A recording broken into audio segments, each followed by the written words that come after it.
Hi, welcome to Here. I'm a cat. This is the one about doing the damn thing. My purpose on this internet is to empower you to do the damn thing. That's really my main goal. I spent entirely too long reading about things and not doing them because I was worried I'd get it wrong. So I thought of this example today. The question for me was, when is it okay to dive in and do it, and if you mess it up, you'll just learn as you go? Because that's my main message. Get in there and do it. Don't be the armchair magician. You know, the armchair magician is the one who, up here, they know everything. They're the best magician ever. They know what they're doing. They know what you're doing wrong. They have all the answers. And it's same thing as armchair quarterback. That's where it probably came from, right? I'll watch the football game on Sunday and scream at the quarterback, actually playing the game from my couch while I eat Cheetos, because I would do better than what he's doing right now if it was me on the field. But it's not you on the field, is it? No, and it's not you doing the magic. If you're being weird in people's YouTube comments, criticizing what they're doing when they're the ones doing the damn thing. Anyway, that's not what this is about. What this is about is, when it comes to magic, you don't want to be the armchair magician. That up here, you know what you do. You know what you do better than other people. You know what other people are doing wrong. And you know that if you were doing magic, you'd be doing the absolute best magic. But you're not actually doing it. The key words are, if I was doing it, I would. It's the if I was doing it. That means you're not doing it. I don't want people to fall into that trap, because don't do that. You want to actually play the game. You want to do the damn thing. The worry is that you'll dive in and do something that you don't fully understand, and it's dangerous to do that, and that you'll hurt yourself or mess something up real bad, and you don't want to do that. So look at it like this. Everything in life is different, and so is everything in magic. So if you're going to try a new recipe in your kitchen, get in there and do it. If you burn a pie, you burn a pie. Yes, you wasted the time and energy, and now you have to deal with the burnt pie. But also, now you know a thing that you didn't know before, which is what to do and not do next time you try to bake a pie. And please let there be a second time you get in there and try, right? You keep doing it, and eventually one day you make the meanest apple pie anybody's ever had.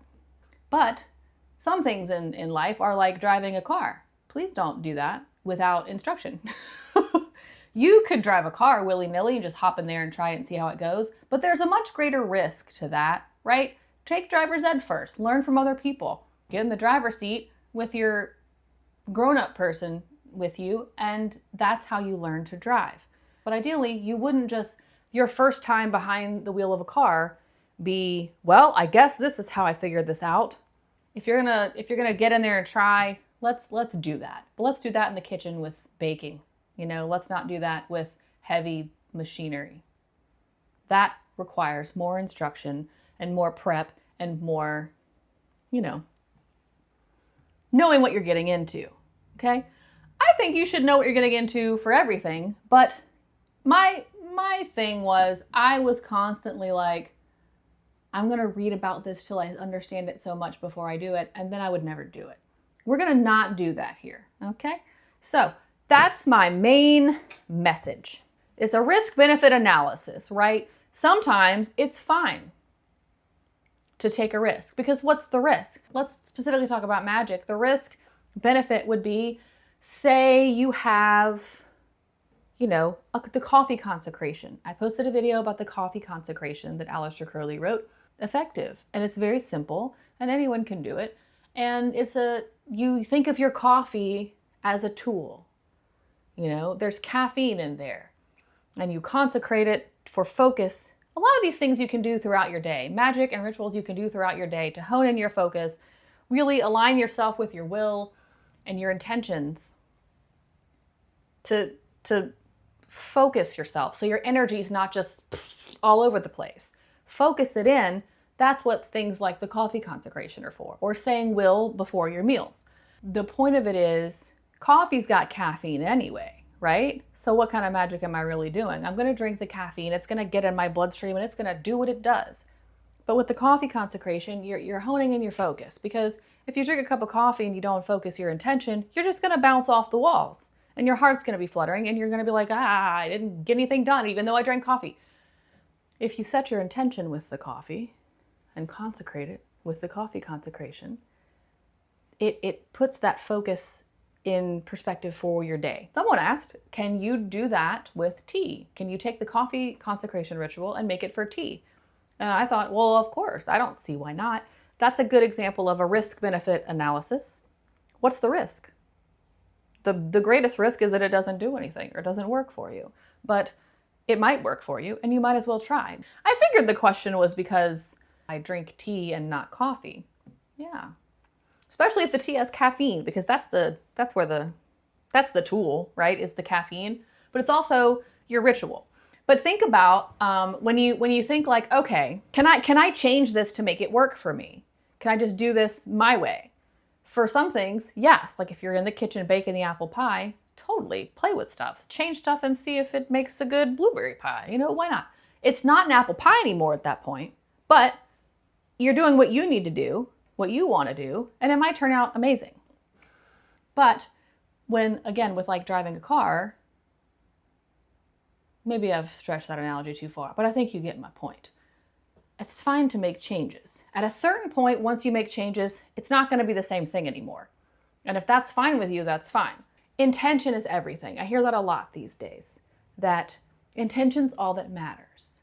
And your intention matters a lot, and you should set your intentions, but it's not all that matters. I don't understand where this came from. Like, I kind of do, but it's weird because think of like all the high ceremonial magic that there was in the past, and that the moon was going to be in this phase, and you had to have this exact ingredient, and your wand was fashioned from the highest branch, the tallest branch from the tallest tree in the deepest part of the forest, and only in this season when this certain flower's in bloom, and all these details.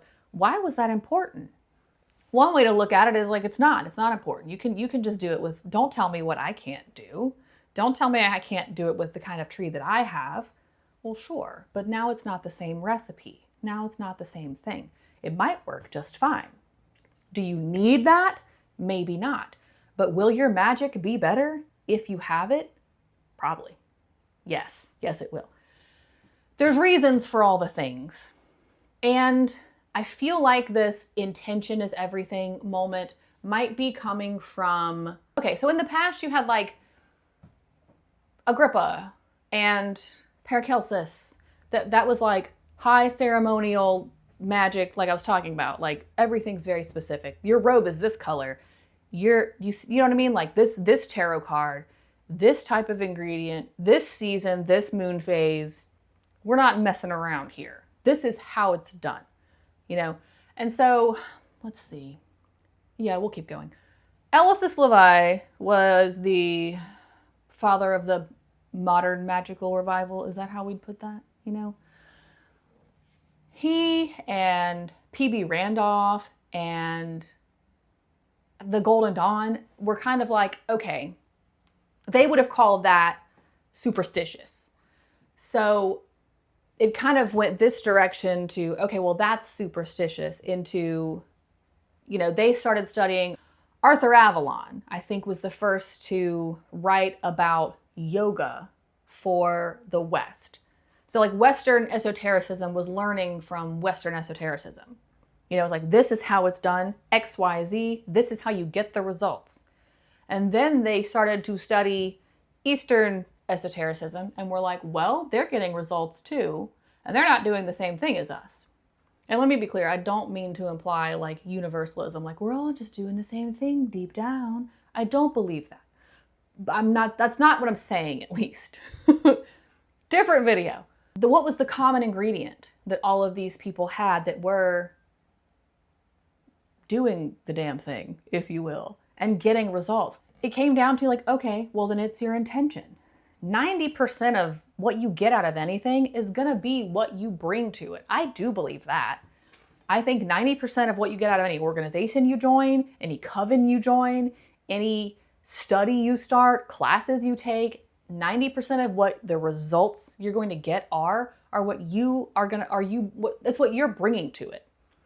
What you already have in there. And that's why I say, like, your goal with all of it should be dealing with what's in here, because that's where the results are going to come from. That's just my opinion. So basically, you had this high ceremonial, very scrupulosity with the rituals and the ceremony to do the magic, and then kind of a traversing this way of your intention is very important and what you bring to it. So yes, you can try different things and see what works. My caution with that, with the whole, well, all that matters is my intention, is, okay, yes, but if you intend to make peanut butter cookies and you go into the kitchen and say, well, my intention is to make peanut butter cookies, you have to have peanut butter. And if someone else says, you can't do this without peanut butter, they're not trying to be mean to you, I don't think. They're not saying, if you don't have access to peanut butter, you're not qualified to do this. That's not the point. The point is you can make whatever kind of cookie you like, but if you don't have peanut butter, it's not peanut butter cookies. That's a really silly example, but I've been using it for a really long time and I think it makes sense. At some point, when you change stuff, it becomes something different. And that's why I think keep a magical journal is very important, because then you will see over time what works and what doesn't, and actually remember all the things you changed and kept the same. And if you do it long enough, you'll see, okay, this actually is working. This works better than this. Keep doing that. And honestly, you're allowed to write your own rituals. I don't know if anyone's ever told you that before. You're allowed to write your own rituals and your own magic. You have magic in here. You can do magic. You can write your own stuff. The reason a lot of the reason we read all these other people and do what they've said is because they've done the damn thing and they know what works. I've seen these, like, the manifestation girlies, I like to say, and I don't mean that in a condescending way. Everyone's doing their own thing, and I don't think we're all doing the same thing, but I do think lots of people are doing things different than me, even if I wouldn't do it or don't get it. That doesn't mean they're not doing something. I just wouldn't know because I'm not doing what they're doing. But that's my disclaimer. If you don't need ingredients and spell work and you can just, I'm a billionaire, then yeah, do that. But I think, I don't want this to come out wrong, but I think we are overestimating our own capabilities. Your intention might be all that matters, but your intention does matter. If you intend to do something, you gotta do it. Another example with the coffee consecration, if you want to change that, would be like, what is the purpose of this tool that it already has the essence of and the energy for, and that this is what it's for, and we're going to consecrate it for that use. So you wouldn't use the coffee consecration for wine, for example. That's not the right tool for what you're trying to do if you're consecrating a tool for focus and energy. You know, if you were consecrating a tool for relaxing or something, that would be for wine, sure. But you wouldn't use the coffee consecration for wine because it's not that kind of tool. But for tea, or for whatever your morning ritual is to, like, get it going and make the day happen, and you're gonna hone in your focus and, like, set your intentions for that moment, yeah, I don't see why not. I don't see why you couldn't make those changes. Yeah, I hope that helps. We'll keep it there. We'll keep it real simple. That's why I'm here. I want us to get in there and do the damn thing, not be scared to try things. Sometimes, yes, you need to have preparation and have a teacher and really know what you're doing first and prepare and then do it. And sometimes a little bit of preparation and you just need to go for it, because the problem sometimes is that you don't have the confidence to do it, and the confidence is going to come from doing it. So try it, you'll like it. Try it and you'll get better at things as you go. That's my best advice for past me and for current you if you're a beginner. Thank you for listening. I hope that was helpful. Do what thou wilt shall be the whole of the law. Love is the law. Love under will. Do that and no other shall say nay. Okay, bye.